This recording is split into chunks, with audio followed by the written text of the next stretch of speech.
بسم اللہ الرحمن الرحیم نحمدہ و نصلی علی رسولہ الکریم۔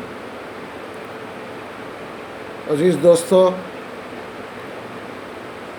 آج کرونا وائرس سے پوری دنیا پریشان ہے، اور خصوصاً ہمارے ملک میں اور بھی خصوصاً ہمارے اس ریاست میں جو صورتحال ہے وہ کسی سے چھپی ہوئی نہیں ہے۔ لوگ پریشان ہیں، اپنے اپنے گھروں میں بند ہیں، اور خاص طور سے آج کے اس لاک ڈاؤن کے پیریڈ میں نوجوانوں کی ذمہ داری کیا تھی، نوجوانوں کو اپنا وقت کس انداز سے گزارنا چاہیے تھا، اس سلسلے میں آج کی اس گفتگو میں کچھ کہنا چاہتا ہوں، اور اس کے بعد بڑے افراد سے بھی کچھ باتیں میں ضرور کہوں گا۔ عزیز دوستو، آج کے نوجوان پڑھائی کے اندر کتنے پیچھے ہیں یہ ہم سب جانتے ہیں۔ ہمارے نوجوان ایس ایس سی پہ آ کے رک جاتے ہیں، اور اگر تھوڑا آگے بڑھے تو انٹرمیڈیٹ تک، یا اس سے بھی آگے بڑھے تو پھر گریجویشن وغیرہ کر لیں گے، اور اس میں بھی بڑی آسانی کے ساتھ جو سبجیکٹس میں پاس ہو سکتے ہیں وہ کورس لیں گے، اور بڑی مشکل کے ساتھ اس کو پاس کریں گے، اور اس کے بعد کوئی نوکری ووکری تو ملے گی نہیں۔ اور کچھ نوجوان ایسے بھی ہیں جو انجینئرنگ کورسز کے اندر داخلہ لیتے ہیں، مگر بہت کم نوجوان ہیں جو پاس ہو کر باہر نکلتے ہیں، اور ان میں بھی بہت کم لوگوں کو روزگار وغیرہ مل پاتا ہے۔ کئی ایسے نوجوان ہیں جو انجینئرنگ کورس کمپلیٹ نہیں کر پاتے، نتیجہ یہ ہوتا ہے کہ وہ ماں باپ کے اوپر ہی ان کی ذمہ داری ہو جاتی ہے، اور ماں باپ کے روٹیاں توڑنے پر ہی وہ اپنے جوانیوں کی منزلوں کو جو ہے طے کرنے لگتے ہیں۔ حاضرین محترم، ابھی جو یہ وقت ملا ہے لاک ڈاؤن کا پیریڈ، اور اس میں کئی نوجوان، ہزاروں نوجوان ایسے ہیں، ہمارے اپنے اسٹیٹ کے نوجوان، ہزاروں نوجوان ایسے ہیں جو ایس ایس سی کے امتحان کی تیاری میں لگے ہوئے، مگر میں سمجھتا ہوں کہ یہ وقت ان کے لیے کتنا مفید ہوتا تھا اگر کاش کہ وہ لوگ اس کو صحیح انداز میں استعمال کرتے۔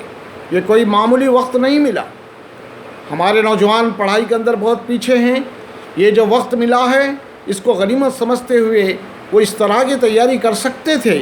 ابھی بھی ان کو وقت ہے، ابھی ایس ایس سی کے امتحان کے لیے 1 مہینے کا تقریباً وقت محسوس ہو رہا ہے، اور ہمارے اپنے اسٹیٹ کے اندر 3 مئی تک تو جو ہے یہ لاک ڈاؤن چلنے والا ہے۔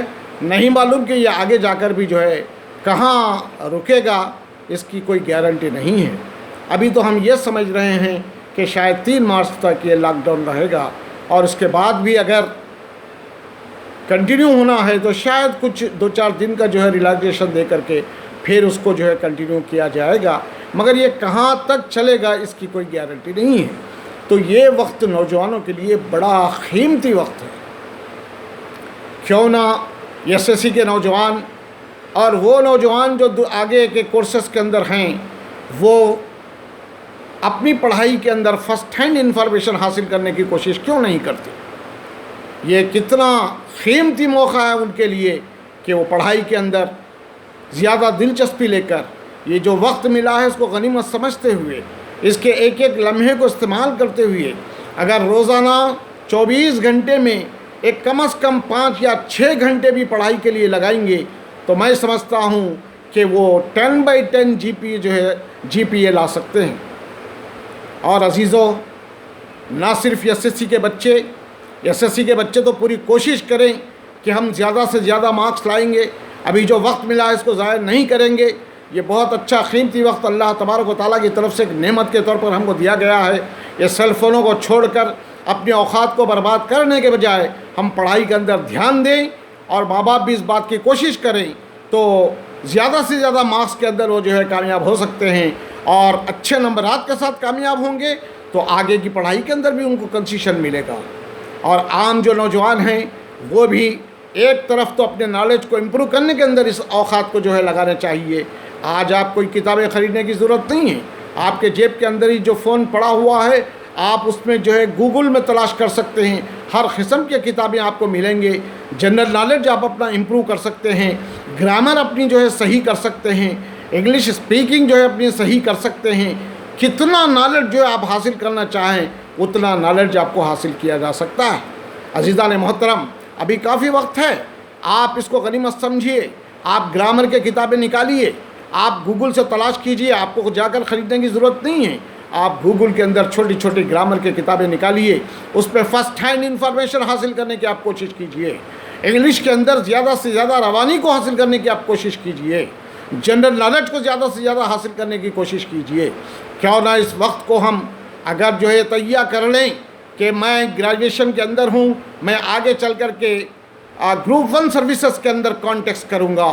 کیوں نوجوان ہمارے اس کے اندر آگے نہیں بڑھتے پڑھائی کے اندر؟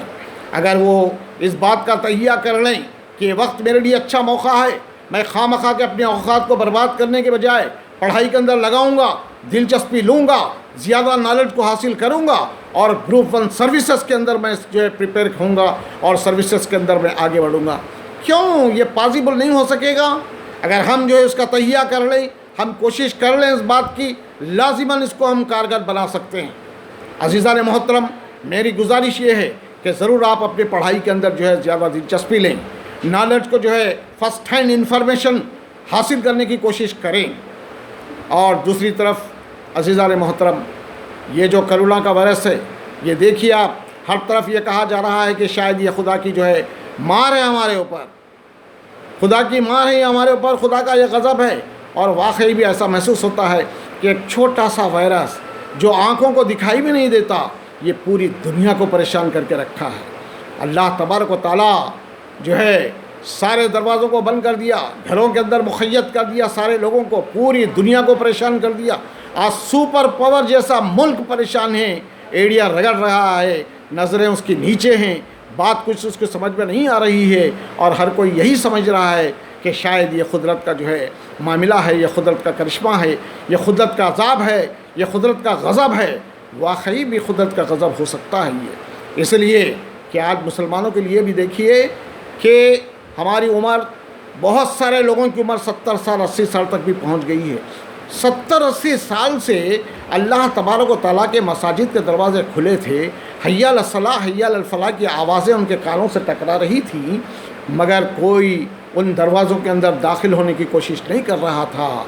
70 سال سے ایک جمعہ کے موقع پر شاید نماز پڑھ لیتے، باقی اوقات میں نمازوں سے ہم کو چھٹی ہے یہ سمجھ کر اپنی زندگی گزار رہے تھے. اللہ تبارک و تعالیٰ اتنا غضبناک ہو گیا کہ آج سارے لوگوں کے لیے، نہ صرف عام نمازوں کے لیے دروازے بند کر دیا، جمعہ کے لیے، نہ صرف جمعہ کے لیے بلکہ رمضان بھی آج تک اپنی عمر کے اندر شاید کوئی نہیں دیکھا ہوگا کہ اس طرح سے مساجد کے دروازے بند ہو گئے ہیں. یہ کتنا اللہ تبارک و تعالیٰ کا غصہ ہے، مسلمانوں سے کتنا ناراض ہے کہ وہ مسلمانوں کو اپنے در پہ آنے نہیں دے رہا ہے. نہ صرف مساجد کے اندر بلکہ جو ہے کعبے کے اندر، مسجد نبوی کے اندر بھی جو ہے آنے سے وہ روک دیا ہے. وہاں کے دروازے بھی مسلمانوں کے لیے بند ہو چکے ہیں. نہ کوئی عمرہ کر سکتا ہے، نہ کوئی مکے کو جا سکتا ہے. مکے میں رہنے والے لوگ بھی، مدینے میں رہنے والے لوگ بھی اللہ کے ان پاکیزہ گھروں کے اندر داخل نہیں ہو سکتے ہیں. اس طرح کا معاملہ اللہ تبارک و تعالیٰ نے کر کے رکھ دیا ہے. اور دیکھیے ابھی تو رمضان قریب ہے، رمضان آ رہا ہے، سب پریشان ہیں، سب رمضان کے جو ہے کبوتر بن جاتے تھے، ہر کوئی مسجد کے اندر پہنچ جاتا تھا. مگر آج حالت یہ بنی ہوئی ہے کہ رمضان کے افطاریں بھی گھروں پر کرنے پہ مجبور ہے، اور پھر روزے رکھ کر کے نمازیں بھی گھروں کے اندر پڑھیں گے، تراویح بھی گھروں کے اندر پڑھیں گے. بلکہ ایسا محسوس ہو رہا ہے کہ شاید عید کی نماز بھی زندگی میں پہلی مرتبہ، عید کی نماز بھی زندگی میں پہلی مرتبہ گھروں میں پڑھنے کے لیے اللہ تبارک و تعالیٰ مجبور کر رہا ہے. ذرا ہم اپنی زندگیوں کا جائزہ لے کر دیکھیں میرے دوستو. بڑے افراد بھی ذرا سوچیں کہ ہم سے کیا کوتاہی ہو گئی ہے. ہم اللہ تبارک و تعالیٰ سے دور ہو گئے تو اللہ تبارک و تعالیٰ نے ہم کو بھی اپنے سے، نہ صرف اپنے سے، اپنے گھروں سے بھی مسلمانوں کو دور کر کے رکھ دیا. نوجوان تو اپنی پڑھائی کی طرف دھیان دیں، اور اس کے ساتھ ساتھ پھر نوجوانوں کو اس بات کی بھی ضرورت ہے کہ عام دنوں میں بھی اور جب کبھی بھی ان کو اس طرح کے مواقع ملیں، اس کے اندر وہ اسلامک نالج کو حاصل کرنے کی کوشش کریں. آج کسی بھی مسلم نوجوان بچے سے کسی اسلام کے بارے میں سوال کیجئے، وہ کچھ نہیں بتا سکے گا.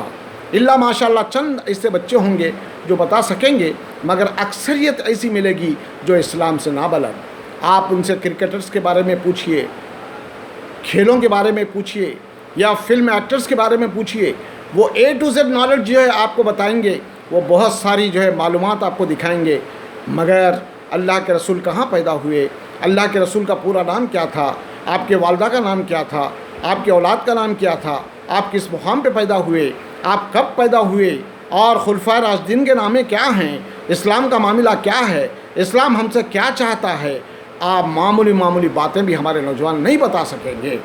اگر ایسے مواقع کو استعمال کریں، گوگل پر جو ہے ہم تلاش کریں، گوگل پر تلاش کریں، اور پھر جو اپنے گھر میں رکھی ہوئی جو کتاب ہے قرآن مجید، آج بڑے حضرات سے بھی میں ادباً گزارش کروں گا کہ اس وقت کو جو وقت ان کو ملا ہے جو گھروں میں بیٹھے ہوئے ہیں، آپ اللہ کی کتاب کو مضبوطی کے ساتھ تھام لیجئے، اور ذرا اپنا جائزہ بھی لے کر دیکھیں کہ جو ہمارے گھر کے اندر اللہ کی کتاب جو رکھی ہوئی ہے، ہم میں سے کتنے افراد ہیں جو خرید کر اس کتاب کو رکھے ہیں گھر میں۔ وہ کتاب ہی ہمیں ملے گی جو ہماری بیوی کے جہیز کے اندر آئی تھی، مگر ہم میں کتنے ایسے افراد ہیں جو اللہ کی کتاب کو خرید کر گھروں میں رکھے ہیں، اور اس کے ساتھ ہمارا کیا تعلق ہو کر رہ گیا ہے۔ آج کئی ضعیف افراد کہتے ہیں کہ راتوں میں نیند نہیں آتی، تو وہ اٹھ کر اخبار کے پنوں کو جو ہے اپنے ساتھ میں ڈال لیتے ہیں اور جو ہے اخبار کو پڑھنے لگتے ہیں۔ کیا اچھا ہوتا کہ وہ بڑے حضرات اگر راتوں میں نیند نہ آئی تو اٹھیں، وضو بنائیں، اور تہجد کے 4 6 8 رکعت نماز کو ادا کریں، اور قرآن مجید کو لے کر بیٹھ جائیں۔ آج ہم پریشان ہیں اولاد کی وجہ سے، غربت کی وجہ سے، بیٹیوں کی وجہ سے، لڑکوں کے جو ہے بے روزگاری کی وجہ سے، کئی طرح سے ہمارے زندگیاں تنگ ہو چکے ہیں۔ اللہ تبارک و تعالیٰ فرماتا ہے کہ صبح کے یعنی رات کے آدھی رات کے بعد کا جو حصہ ہوتا ہے، اس میں اللہ تبارک و تعالیٰ آسمان زمین کی طرف متوجہ ہوتا ہے اور پکارنے لگتا ہے منادی کہ ہے کوئی پریشان حال کہ اس کی پریشانی کو دور کیا جائے، ہے کوئی بے روزگار کہ اس کو روزگار سے لگا دیا جائے، ہے کوئی جو ہے مانگنے والا کہ اس کو عطا کر دیا جائے، ہے کوئی والا پریشان کہ اس کی پریشانی کو دور کر دی جائے۔ کتنا اچھا موقع ہے۔ اللہ کے رسول صلی اللہ علیہ وسلم نے فرمایا کہ تہجد کے بعد جو دعا کی جاتی ہے وہ دعا رد نہیں ہوتی۔ کتنی اچھی چیز ہے یہ۔ ایسے وقت میں ہم جو ہے ایسے اوقات کے اندر تہجد کے اختیار کریں، اور اللہ کی کتاب جو ہمارے گھروں کے اندر بند پڑی ہے اس کو نکالیں، اس کو پڑھیں، روزانہ 1 رکوع، 2 رکوع، 1 پارہ، آدھا پارہ، جو بند پڑھ سکتا ہم سے، نوجوان بھی، بڑے افراد بھی، اور گھر کی عورتیں بھی روزانہ تھوڑا تھوڑا قرآن مجید کو پڑھیں۔ اور دوسری بات حاضرین محترم، دنیا کی کوئی سی ایسی کتاب ہے جو ہے بغیر سمجھ کر جو ہے پڑھی جاتی ہو؟ آج ہم کئی کتابیں پڑھ چکے ہوتے ہیں، ڈاکٹرز اور انجینئرز، مگر نہیں پڑھے تو قرآن مجید کو، اگر پڑھ بھی لیے تو صرف عربی متن کو ہم پڑھ لیے اور چھوڑ دیے۔ اللہ تبارک و تعالیٰ کل کے دن اگر ہم سے قیامت میں پوچھے گا کہ بتا میرے بندے کہ تیرے گھر کے اندر میری کتاب موجود تھی، مگر اس کے ساتھ تیرا کیا معاملہ تھا؟ کیا پوری زندگی کے اندر ایک بار تو بھی تو میری کتاب کو سمجھ کر پڑھنے کی کوشش کیا؟ تو ہم کیا جواب دے سکیں گے اللہ تبارک و تعالیٰ کو؟ حاضرین محترم ذرا سوچ کر دیکھیے کتنا ہمارا معاملہ یہ جو عجیب قسم کا معاملہ ہو کر رہ گیا ہے قرآن مجید کے ساتھ۔ ہر کتاب کو ہم سمجھ کر پڑھیں گے، مگر قرآن مجید کو ہم سمجھ کر پڑھنے کی کوشش نہیں کریں گے۔ اللہ تبارک و تعالیٰ ہم سے کتنا ناراض ہوگا۔ عزیزان محترم، ہمیں چاہیے کہ ہم ضرور قرآن مجید کو سمجھ کر پڑھنے کی ہم کوشش کریں، زندگی میں ایک بار تو بھی جو ہے ہم اس کو اٹھا کر دیکھیں۔ اللہ تعالیٰ نے ایک اور کتنا بہترین انتظام کیا تراویح میں مسلمانوں کے لیے ضروری کر دیا کہ مساجد کے اندر تراویح کی نماز پڑھیں، اور پھر اکثر مساجد کے اندر ایک قرآن مجید تو لازماً جو ہے رمضان کے اندر پڑھی جاتی ہے۔ اس کا کیا مقصد ہے؟ اس کا مقصد مجھے یہ سمجھ میں آتا ہے کہ رمضان کے اندر کم از کم ایک مرتبہ تو بھی قرآن مجید کے پوری تعلیمات مسلمانوں کے سامنے آنے چاہیے۔ قرآن مجید وہ کتاب جس کے اندر زندگی گزارنے کا طریقہ دکھایا گیا، ماں باپ کے ساتھ کس طرح سے رہنا چاہیے، رشتہ داروں کے ساتھ کیسے رہنا چاہیے، لین دین کس انداز سے ہونا چاہیے، تجارت کیسی ہونی چاہیے، ہمارے معاملات کس انداز سے ہونا چاہیے، صحیح راستہ کون سا ہے، غلط راستہ کون سا ہے، جنت میں جانے والا راستہ کون سا ہے، وہ کون سا راستہ ہے جس پر چل کر انسان جو ہے جہنم کا شکار ہو سکتا ہے، ساری باتیں کھول کھول کر قرآن مجید کے اندر بیان کر دی گئیں۔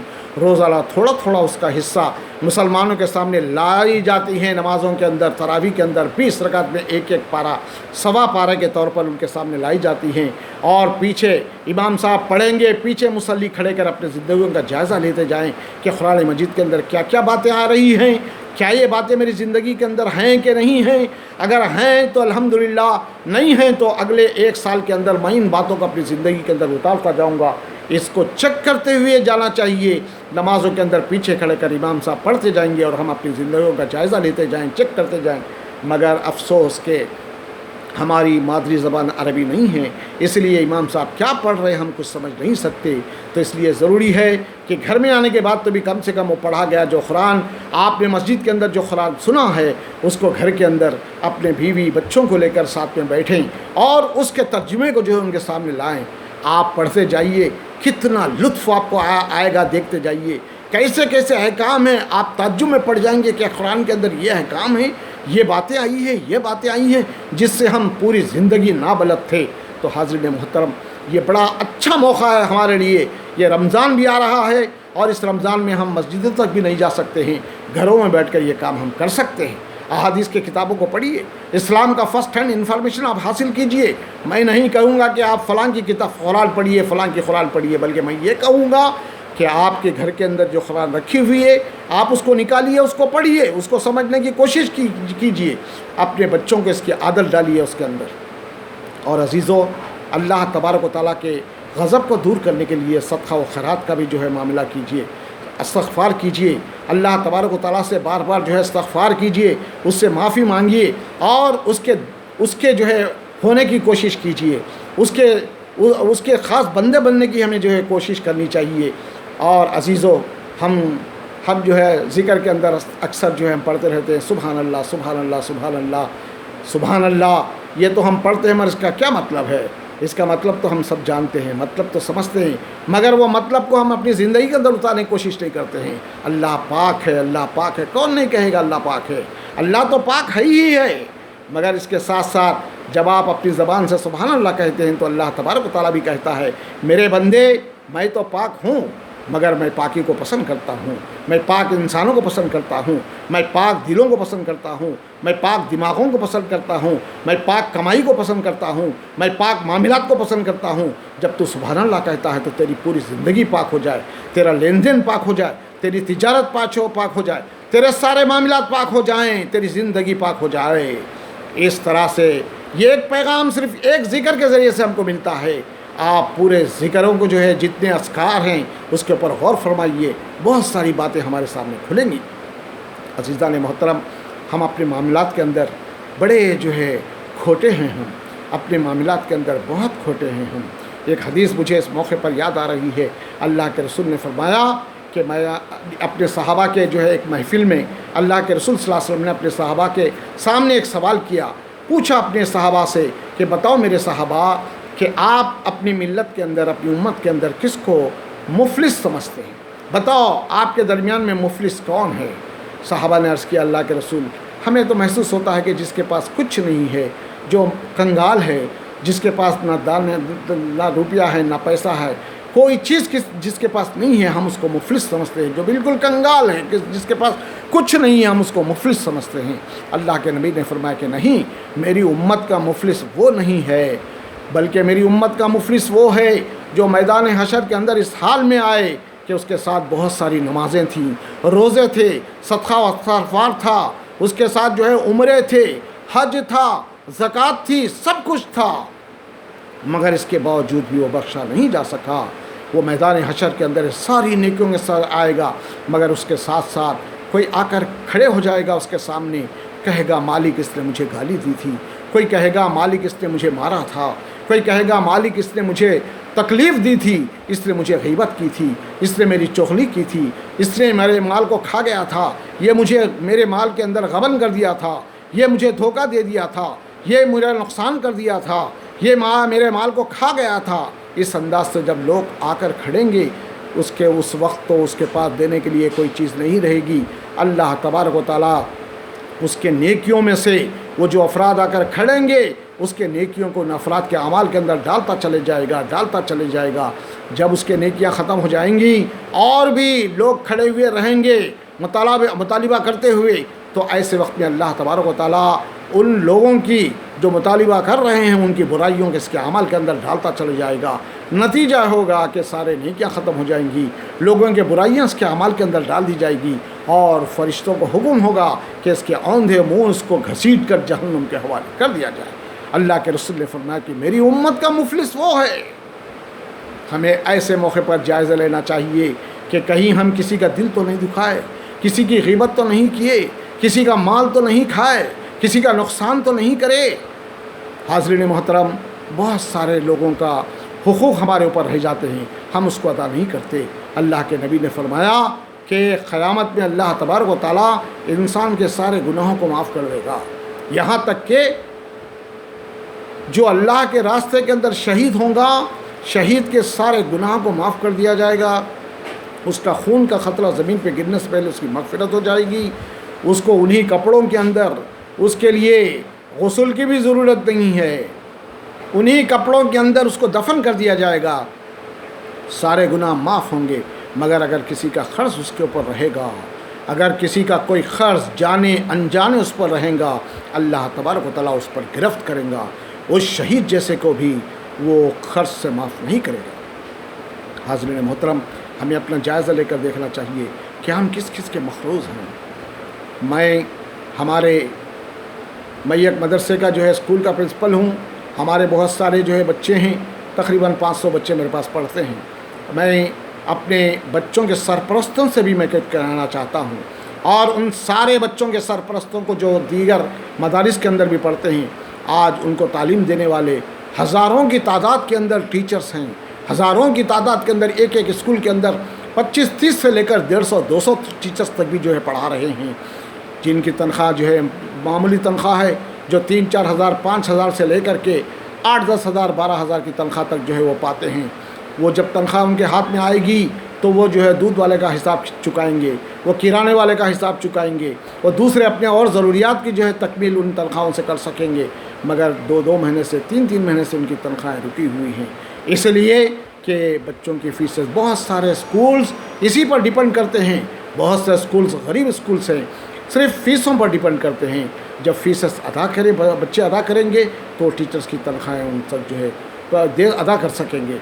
اور اگر ہم بچوں کی فیسز ادا نہیں کریں گے تو یہ ہزاروں کی تعداد کے اندر ٹیچرز کا کیا ہوگا، وہ ان کے بچوں کا کیا ہوگا. کتنے مسلمان آج پریشان ہیں. ہمیں تو چاہیے کہ ہم لازماً ان فیسوں کی طرف بھی خیال کریں. ہم لازماً اگر ہم ان بچوں کے فیسز کو ہم سمجھیں گے کہ ہم اڑا دیں گے، فیسز ادا نہیں کریں گے، آپ کے بچوں کی پڑھائی تو لازماً ہوئی ہے، اور بھی وقت ہے. جب اسکولز کھل جائیں گے تو ان کی پڑھائی تو تکمیل ہو جائے گی، ان کی پڑھائی تو جاری رہے گی. گزشتہ سال جو پڑھائی نہیں ہوئی اس کی تکمیل کرنے کے بعد ہی اگلی کلاس کے اندر ان کو داخلہ دیا جائے گا. ان کا ریویژن تو ہوگا، ان کی پڑھائی تو ہوگی، ان کا نقصان تو انشاءاللہ نہیں ہوگا. تو ایسے وقت میں ان کی فیس بھی ادا کرنی چاہیے. آپ تھوڑا تھوڑا کر کے ادا کیجئے، مگر لازماً ادا کیجئے تاکہ ان غریب ٹیچروں تک تنخواہیں پہنچ سکیں، وہ اپنے بھی معاملات کر سکیں. اگر ایسا آپ نہیں کریں گے تو اللہ کے پاس نہیں چھوٹ سکیں گے میرے بھائیوں. نہ صرف یہ بلکہ عام لوگوں کے بھی جو حقوق ہمارے اوپر ہے ہم اس کو ادا کریں. رمضان آ رہا ہے، زکوٰۃ نکالنے کی کوشش کیجئے، ایمانداری کے ساتھ حساب کیجئے. جو سونا اپنے پاس ہے، ایک مثال میں ہمیشہ دیتے رہتا ہوں، اگر کوئی مجھے 100 روپے دے، اگر کوئی مجھے 100 روپے دے، 1 سال تک کہے کہ 1 سال تک تو اس کو استعمال کر لے 100 روپے، 1 سال گزرنے کے بعد اس میں سے صرف 2.5 روپے نکال، صرف 2.5 روپے، 100 روپے تو استعمال کر لے پورا سال، 2.5 روپے نکال کر وہ 2.5 روپے بھی کس کو دے؟ تیرے اپنے برادری کے لوگوں کو، تیرے اپنے غریب بھائیوں کو، تیرے اپنے غریب رشتہ داروں کو، تیرے ان محلے میں رہنے والے بیواؤں کو، بے کسوں کو، یتیموں کو.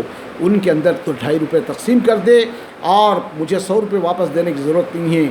میں پھر انشاءاللہ تیرے مال کے اندر اور زیادہ بڑھوتری کر کے دوں گا، تجھے اس کا اجر بھی دوں گا، اور تیرے مال کے اندر اور اضافہ کرتا چلا جاؤں گا. میں ہوں کہ صرف ان 100 روپوں کو لوں گا، اس کا استعمال کر لوں گا، مگر 2.5 روپے کے لیے میں آگے پیچھے ہوں گا، میں نکالنے کے لیے تیار نہیں ہوں گا. تو مجھ سے زیادہ بدبخت انسان اور کون ہو سکتا ہے؟ اللہ تعالیٰ کی دی ہوئی دولت کو لے کر ہم استعمال کریں گے، سونے اور چاندی کو گھروں کے اندر جمع کر کے رکھیں گے، اس کی زکوٰۃ نہیں نکالیں گے، تو پھر کتنا بڑا جو ہے عذاب کے منتظر جو ہے ہم رہیں گے قیامت کے اندر۔ حاضرین محترم، ضرور آپ زکوٰۃ نکالیے اپنے غریب رشتہ داروں کو۔ اللہ کے رسول نے فرمایا جو بیواؤں کے لیے، غریبوں کے لیے، یتیموں کے لیے دوڑ دھوپ کرے گا، ان کی ضروریات کی تکمیل میں لگ جائے گا، اللہ تبارک و تعالیٰ اس کو نفل روزے، ہر روز روزے رکھنے والوں کے برابر کا اجر اس کو دے گا، اور تہجد گزاروں کا جو ہے اجر جو ہوگا وہ اجر جو ہے ان کو عطا فرمائے گا، جو بیواؤں کے لیے، یتیموں کے لیے، یسیروں کے لیے دوڑ دھوپ کرتا ہے۔ تو حضرت محترم، نہ صرف یہ بلکہ ہم صدقہ و خیرات بھی ہم کریں۔ اللہ تبارک و تعالیٰ نے یہ نہیں کہا کہ جس کے پاس جو جتنا ہے اس میں سے خرچ کرو، جو دولت مند ہے وہی خرچ کرو، نہیں، بلکہ قرآن مجید کو آپ کھول کے دیکھیں گے تو تیسری آیت کے اندر ہی الذین آمنوا یؤمنون بالغیب ویقیمون الصلاۃ ومما رزقناہم ینفقون، تیسری آیت کے اندر ہی فرمایا گیا ومما رزقناہم ینفقون، ہم نے جو کچھ بھی تم کو دیا ہے اس میں سے تم خرچ کرو۔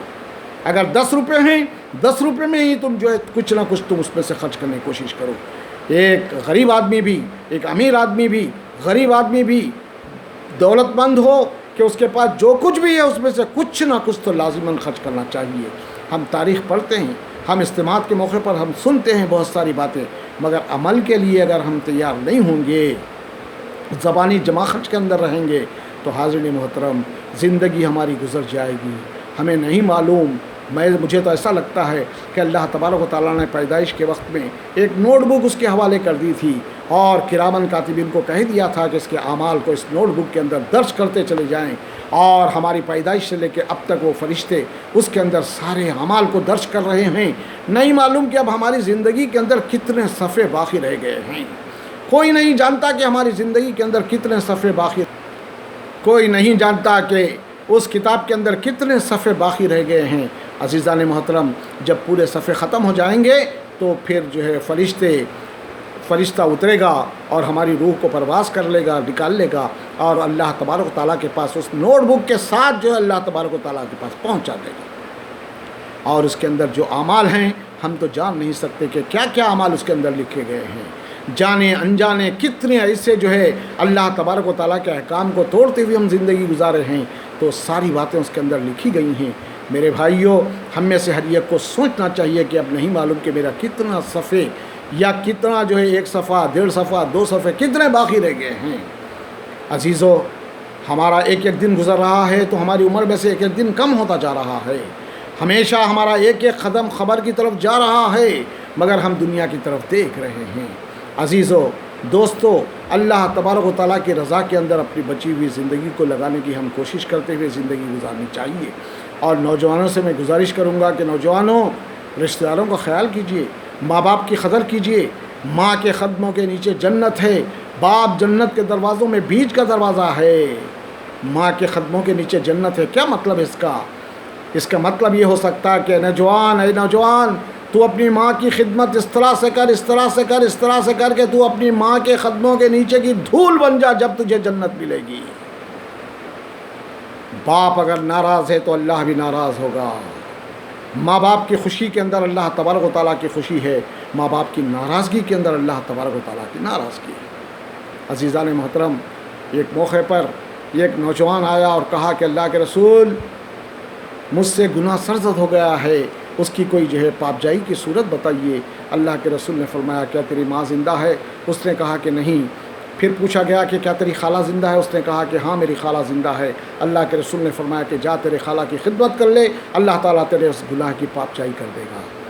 خالہ کی خدمت پر یہ معاملہ ہے تو ماں کی خدمت، عزیزو، آج ایک ماں اور ایک باپ مل کر 8-8 10-10 بچوں کی پرورش کرتے ہیں، مگر یہ 8-10 بچے مل کر ایک ماں کو یا ایک باپ کو یا دونوں کو جو ہے بڑھاپے کی عمر میں پہنچنے کے بعد ان کو اچھی طرح سے نہیں دیکھ سکتے ہیں۔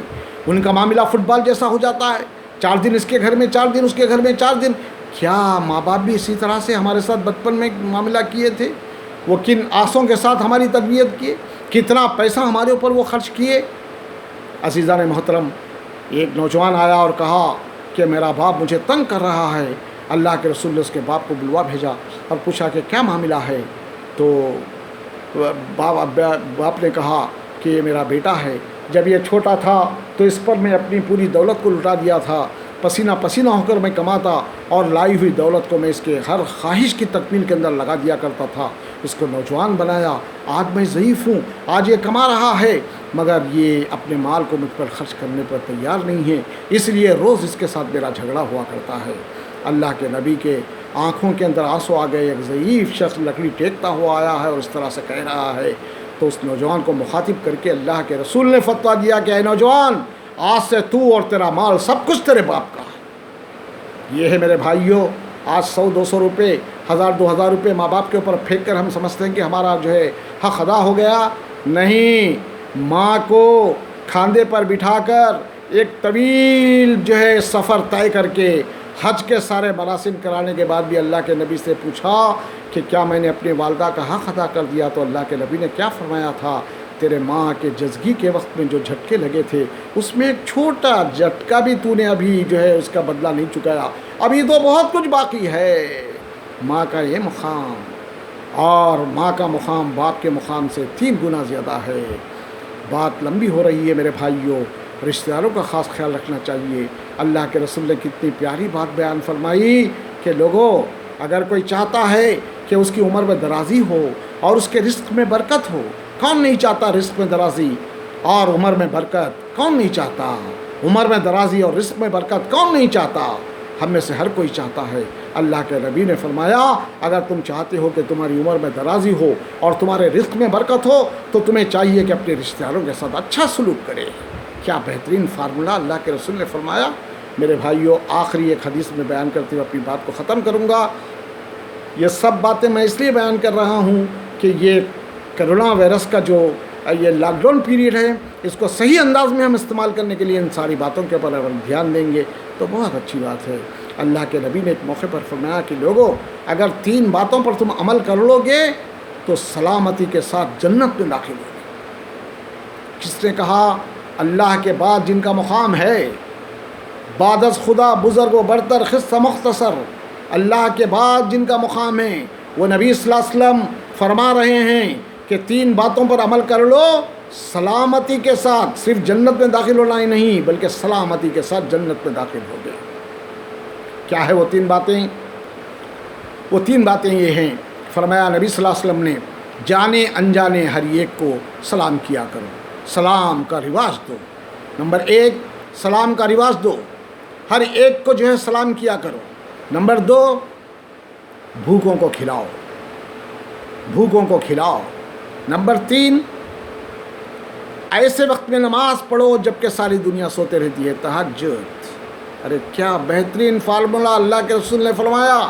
آج ہم تڑپ رہے ہیں دنیا کی کامیابی کے لیے، آخرت کی کامیابی کا کتنے زبردست قسم کے فارمولے اللہ کے نبی نے فرمائے ہیں۔ ضرورت اس بات کی ہے کہ بھوکوں کو کھانا کھلائیں۔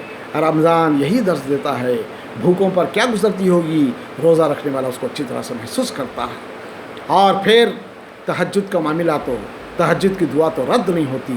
کتنا اچھا موقع ہے اپنے جو ہے گزارشات کرنے کا، اپنے معاملات کو ٹھیک کرنے کا، اپنے رب کو راضی کرنے کا، اپنے رب سے مغفرت کروانے کا کتنا بہترین موقع ہے تہجد کا۔ اور بھائیوں، آج اس لاک ڈاؤن کے پیریڈ کے اندر بہت سارے مسلمان پریشان ہیں، چھوٹے چھوٹے بچے بلک رہے ہیں۔ آپ کے زکوٰۃ کو نکالیے رمضان میں، آپ کے اور جو ہے فاضل دولت کو نکالیے۔ ہمارا معاملہ جو ہے ایک یعنی ٹھہرے ہوئے پانی کی طرح سے نہیں ہونا چاہیے۔ اگر پانی کہیں ٹھہر گیا تو پھر اس کے اندر کیڑے پڑ جائیں گے، سڑ جائیں گا، بدبو نکل جائیں گی۔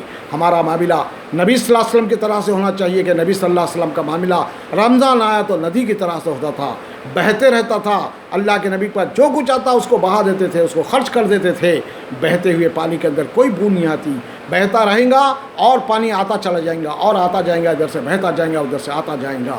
مگر آپ ایک مقام پہ پانی کو جمع کر دیں گے تو کیڑے پڑ جائیں گے، بدبو اڑ جائے گی۔ تو میرے کہنے کا مطلب یہ ہے، زکوٰۃ تو نکالنا ہی ہے، ایمانداری کے ساتھ نکالنا ہے، اور اس کے بعد صدقہ و خیرات بھی لازماً کرنا چاہیے۔ اللہ کا غضب صدقہ و خیرات سے بجھتا ہے، بری موت سے آدمی کو بچا لیا جاتا ہے صدقہ و خیرات۔ اگر آج ہم صدقہ و خیرات نہیں کریں گے، آج لوگوں کے حقوق کو ادا نہیں کریں گے، لوگوں کے جو حقوق ہیں، یہاں تک کہ کئی لوگ ایسے ہیں جو اپنے بیٹیوں کو ترکہ بھی نہیں دیتے، اس طرح کا معاملہ اگر ہمارا ہوگا تو میرے بھائیوں کل کے دن اللہ تبارک و تعالیٰ کے عذاب سے ہم بچ نہیں سکیں گے۔ آج دنیا کے اندر ہی دیکھ رہے ہیں ایک معمولی سا جو ہے ایک وائرس کو اللہ تعالیٰ نے اس طرح سے پھیلا دیا، کسی ایک ملک کے اندر نہیں بلکہ ساری دنیا کے اندر۔ بنی اسرائیل کو بھی کس طرح سے اللہ تعالیٰ نے جو ہے پریشان کیا تھا، کہیں خون کے ذریعے سے ان کی آزمائش کی گئی تھی، کہیں ٹڈیوں کے ذریعے سے، کہیں جو ہے کیڑوں کے ذریعے سے، کس طرح سے اللہ تعالیٰ نے پریشان کیا تھا ایک قوم کو۔ مگر آج پوری دنیا کو اللہ تبارک و تعالیٰ ایک چھوٹے سے وائرس سے، اگر اس وائرس کو اللہ تعالیٰ ختم نہیں کرا تو پھر نہیں معلوم کہ کیا معاملہ اس کا ہونے والا ہے۔ ابھی اللہ تعالیٰ نے زمین کو حکم نہیں دیا، پانی کو حکم نہیں دیا، ہوا کو حکم نہیں دیا۔ اگر وہ ہوا کو حکم دیا تو آنن فانن کے اندر پوری زمین کو جو ہے ختم کر کے رکھ دے گا۔ اگر پانی کو حکم دے، بارش کو حکم دے، پتھروں کی بارش، پوری بستیاں، پورے ممالک ختم ہو کر رہ جائیں۔ زمین کو حکم دیا تو زمین سارے معاملات کو لے کر جو ہے ڈوب جائے گی، اپنے اندر ختم کر لے گی۔ میرے بھائیوں ایک چھوٹے سے وائرس کا جو اللہ تبارک و تعالیٰ کے غضب کو ہم دیکھ رہے ہیں، اس غضب سے بچنے کے لیے آج اس وائرس کے ذریعے سے جو مسلمان انتقال کر رہے ہیں، ہم دیکھ رہے ہیں کہ بغیر غسل کے، بغیر کفن کے، ارے کیا موت یہ جو ہے ہو رہی ہے۔ نماز جنازہ پڑھنے والے لوگ نہیں ہیں میرے بھائیوں۔ اس سے زیادہ اور غفلت کیا ہو سکتی ہے؟ اس سے زیادہ اللہ تبارک و تعالیٰ سے دوری اور کیا ہو سکتی ہے؟ وہ اس کی ناراضگی ہے۔ اس کی ناراضگی کو دور کرنے کے لیے صدقہ و استغفار کریں، صدقہ و خیرات کریں، استغفار کریں، اس کو منانے کی کوشش کریں، اس کے ہو جائیں۔ نمازوں کی پابندی، روزوں کی پابندی، اس کے جو احکام ہیں، ایمانداری کے ساتھ مسلمان ہیں تو صحیح انداز میں مسلمان بن کر زندگی گزارنے کی کوشش کریں میرے بھائیوں۔ مسلمان ہیں، قرآن اور حدیث کے مطابق اپنی زندگی گزارنے کی کوشش کریں۔ اللہ کے رسول صلی اللہ علیہ وسلم کا جو پیغام تھا اس کو اپنی زندگی کے اندر اتارنے کی کوشش کریں۔ قرآن کو پڑھیں، سمجھیں، احادیث کو پڑھیں، سمجھیں، اس کے مطابق اپنی زندگی کو بنانے کی کوشش کریں تو پھر جو ہے اور اس ماہ مبارک کو غنیمت سمجھتے ہوئے، اس ماہ مبارک کو اللہ تعالیٰ نے ہمیں دیکھنے کا موقع دے رہا ہے تو پھر ہمیں چاہیے کہ اس ماہ کو غنیمت سمجھ کر اس کے ذریعے سے اس ماہ کو ہماری نجات کا ذریعہ بنائیں، اس ماہ کو صحیح انداز میں استعمال کریں اور اس کو بنانے کی کوشش کریں۔ اس کے ذریعے سے ہم اپنی مغفرت کرانے کی کوشش کریں۔ اللہ سے دعا ہے کہ اللہ تبارک و تعالیٰ ہمیں اس طرح کا معاملہ کرنے کی توفیق نصیب فرمائے۔ اللہ تعالیٰ ہمارے گناہوں کو معاف فرما دے، اللہ تعالیٰ ہم سے راضی ہو جائے، اللہ تبارک و تعالیٰ ہم پر مہربان ہو جائے اور اس ساری دنیا کو اس وائرس سے نجات دے دے اور سب کے زندگیوں کے اندر خوشحالی نصیب فرما دے اور سب کو میرے مالک تیرا اپنا پسندیدہ بندے بن کر زندگی گزارنے کی توفیق نصیب فرما دے۔ وصلی اللہ تعالیٰ علی خیر خلقہ محمد وعلی آلہ وصحبہ اجمعین برحمتک یا ارحم الراحمین والحمد للہ رب العالمین۔